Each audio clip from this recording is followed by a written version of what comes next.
Teori kultivasi pertama kalinya dikemukakan oleh George Gardner pada tahun 1969. Ia menyatakan bahwa televisi ialah suatu kekuatan yang secara dominan mempengaruhi pola perilaku masyarakat. Televisi menjadi media utama di mana para penonton televisi belajar tentang masyarakat dan kultur lingkungannya. Semakin banyak jam yang digunakan oleh seseorang menonton televisi, semakin dia merasa realita yang ada di televisi ikut terjadi dalam kehidupannya. Televisi merupakan media yang unik. Keunikan tersebut ditandai oleh karakteristik televisi yang bersifat persasif, aksesibel, dan koheren. Yang kedua, semakin banyak seseorang menghabiskan waktu untuk menonton televisi, semakin kuat kecenderungan orang tersebut menyamakan realitas televisi dengan realitas sosial. Penonton ringan atau light viewers cenderung menggunakan jenis media dan sumber informasi yang lebih bervariasi. Sementara penonton berat, heavy viewers, cenderung mengandalkan televisi sebagai sumber informasi mereka. Terpaan pesan televisi yang terus-menerus menyebabkan pesan tersebut diterima khalayak sebagai pandangan konsensus masyarakat. Televisi membentuk mainstreaming dan resonance. Dan yang terakhir, perkembangan teknologi baru memperkuat pengaruh televisi. Yang pertama, korelasi antar terpaan televisi dan kepercayaan khalayak membuktikan hubungan sebab akibat.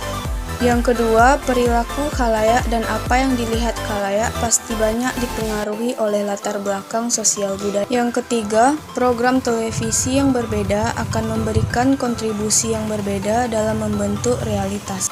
Teori ini menganggap setiap tayangan televisi adalah homogen. Yang keempat, hubungan tayangan kekerasan di televisi dan rasa takut dapat dijelaskan melalui hubungan bertetangga di mana khalayak tinggal. Yang kelima, teori kultivasi tidak memperhatikan pentingnya dinamika sosial dari penggunaan televisi.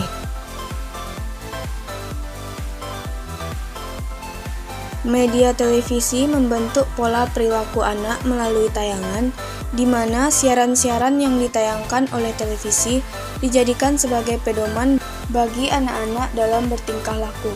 Hal ini disebabkan karena anak-anak memiliki sifat meniru dan kejiwaannya masih labil. Dari tayangan televisi seperti tayangan kekerasan, perilaku anak pun bisa ikut terbentuk. Bisa saja jika terlalu sering melihat berita kekerasan, seorang anak akan ikut melakukan tindakan kekerasan juga dalam lingkungannya, atau justru anak menjadi takut karena ia merasa apa yang dilihatnya dari televisi tersebut terjadi juga dalam lingkungan. Seorang anak yang menonton tayangan kekerasan, baik film maupun berita, contohnya film Boboiboy, yang mana di dalamnya terdapat adegan perang-perangan. Dalam hal ini, seorang anak ikut mempraktekkan adegan tersebut di dalam kehidupan nyata dengan teman sebayanya.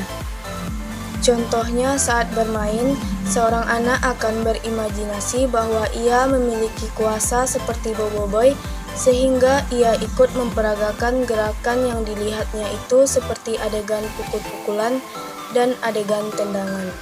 Jadi kesimpulan dari teori ini yaitu teori ini berpengaruh terhadap pembentukan perilaku anak, di mana anak cenderung berpengaruh oleh siaran-siaran yang dilihatnya melalui televisi, yang dipikirnya terjadi juga di dalam lingkungannya.